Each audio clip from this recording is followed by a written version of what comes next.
অনেকদিন পর গ্রামে ঘুরতে যাচ্ছি আর গ্রামে ঘুরতে যাওয়ার মজাই আলাদা। পরিবারের সকলে মিলে ঈদের পরে ঘুরতে যাচ্ছিলাম। তো এই ভিডিওটা আপনাদের সাথে একদমই শেয়ার করা হয়নি, তো আজকে শেয়ার করছি। আসসালামু আলাইকুম আমার সকল প্রাণপ্রিয় ভাই ও বোনেরা, কেমন আছেন সবাই? আশা করছি সবাই ভালো আছেন।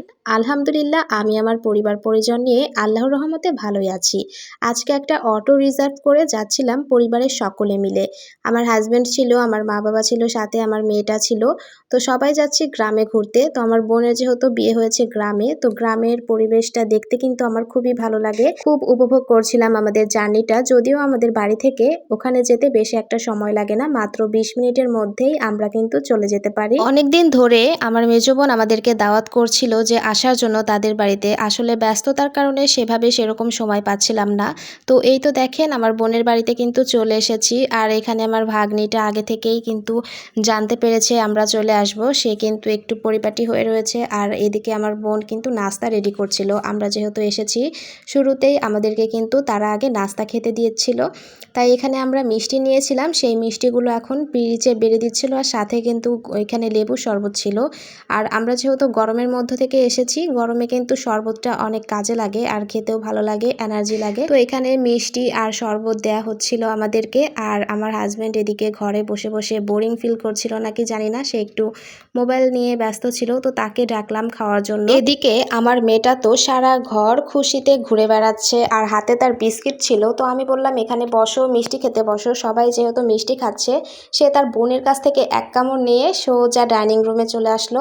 ডাইনিং রুমে এসে সবাইকে দেখছিল যে সবাই একা খেতে বসছিল সবাই, সেও সাথে সাথে বসলো। সে ভেবেছিল একা একা খাবে। তো আমি বললাম তোমাকে আমি খাইয়ে দেই, তুমি পারবে না। সে তো চেষ্টা করার থেকে ব্যর্থ হচ্ছে বারবার। তারপর আমি তাকে একটু খাইয়ে দিলাম। তারপর কিন্তু সে নিজে নিজেই একা একা খাওয়ার জন্য চেষ্টা করছে। যেহেতু এখনো বড় হচ্ছে আর সবকিছুই বুঝতে শিখছে, তাই সব কাজ একা একা করতে চায়। অন্যদিকে আমার বোন কিন্তু দুপুরের খাবারের আয়োজন করেছে আমাদের জন্য। আর গ্রামের বাড়িতে গেলে, বেড়াতে গেলেই কিন্তু দেখা যায় যে পিঠা মাংস এগুলোই কিন্তু তারা তৈরি করে। তো তারা আজকে আমাদের জন্য চিতই পিঠা তৈরি করেছে, সাথে কিন্তু গরুর মাংস ছিল, অন্যদিকে পোলাও ছিল, চিংড়ি মাছ ছিল আর ইলিশ মাছ ছিল।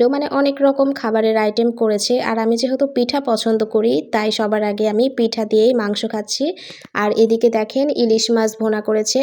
ভুনা না অবশ্য, এটা হালকা একটু ঝোল রেখেছে। আর এদিকে কচু শাক, ইলিশ মাছ দিয়ে কচু শাক আর ইলিশ মাছের ঝোল করেছে। আর অন্যদিকে ছিল চিংড়ি মাছ ভুনা। তো চিংড়ি মাছ ভুনাও কিন্তু আমার অনেক পছন্দ।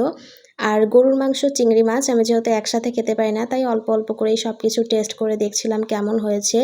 তো সবাই কিন্তু পিঠা খেতে বসেছে। প্রথমে পিঠা মাংসর পাশাপাশি তারা কিন্তু আমাদের জন্য পোলাও রান্না করেছিল, সাথে কিন্তু মুরগির রোস্ট ছিল। আর আমার আব্বু আম্মু যেহেতু গরুর মাংস খেতে চায় না, তাই তাদের জন্য মুরগির রোস্ট করা হয়েছে স্পেশালি। তো এই যে দেখেন তাদের গ্রামের তাদের যে বাড়ির চারপাশ আমি একটু ঘুরে দেখছিলাম। এখানে পুঁই শাকের জানালা তৈরি করেছে, এত সুন্দর হয়েছে মাশাল্লাহ। পুঁই শাকের এই যে ডোগাগুলো অনেক সুন্দর বেড়ে উঠছে, বড় হয়ে উঠছে আস্তে আস্তে। তো আমি একটু হাত দিয়ে ধরে দেখলাম, আমার কাছে বেশ ভালোই লেগেছে। আর এই পুঁই শাকগুলো খেতে অনেক মজা হয়, বিশেষ করে জানালার পুঁই শাকগুলো। এর মধ্যে কিন্তু কোনো রকম সার প্রয়োগ করা হয়নি। আর ওই যে ওই পাশে দেখা যাচ্ছে মুরগির খোপ। তো মুরগির খোপেও কিন্তু মুরগি আছে অবশ্য, গ্রামের বাড়ি তো মুরগি থাকবেই স্বাভাবিক। আর এই দেখেন বন্ধুরা, এই সাইডে কিন্তু লাউ গাছের জানালা তৈরি করেছে। তো মোটামুটি বাড়ির চারপাশটাতে কিন্তু শাকসবজি, ফলমূলের গাছ দিয়ে লাগানো হয়েছে। গ্রামের বাড়িতে জায়গা থাকে, অনেক বড় উঠান থাকে, শাকসবজি সব কিছুর গাছই লাগানো যায়। আর অন্যদিকে আমার ভাগ্নি আমাকে শয়তানি করে বলছিল, দেখো আন্টি এখানে কিন্তু সাপের গর্ত হয়েছে 2টা। তো আমি বললাম কোথায়? সে আমাকে বারবার ডেকে দেখাচ্ছে, এই যে দেখো এইখানে 2টা সাপের গর্ত। তো আমি বললাম যে না, এটা হয়তো এমনি কোনো গর্ত হবে হয়তো। আর অন্যদিকে দেখেন এখানে পেঁপে গাছ হয়েছে, মাশাল্লাহ অনেক সুন্দর পেঁপে গাছ হয়েছে, আস্তে আস্তে অনেকটা বড় হয়ে যাবে।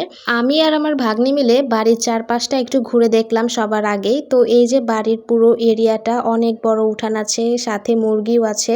তো আমার ভাগ্নি আমাকে পেছন সাইডে এসে মরিচ গাছ দেখাচ্ছে। আর মরিচ গাছের পেছনে তো এমনিতে বেশি একটা যত্ন করতে হয় না, এমনিতেই মরিচ গাছ হয়ে যায়। মরিচ ধোয়া পানি ফেললেই সেখানে মরিচ গাছ হয়ে যায় আর কি। তো এই তো আজকের ভিডিওটা আপনাদের কাছে কেমন লেগেছে অবশ্যই সবাই কমেন্টে জানাবেন। গ্রামের পরিবেশে আসলাম, ঘুরলাম, বেড়ালাম, খাওয়া দাওয়া করলাম, সব মিলিয়ে আমার কাছে বেশ ভালোই লেগেছে। সবাই মিলে উপভোগ করলাম আজকের দিনটা। তো আজকে আর ভিডিওটি বড় করছি না, এ পর্যন্তই। ভিডিওটি ভালো লেগে থাকলে চ্যানেলটি সাবস্ক্রাইব করবেন।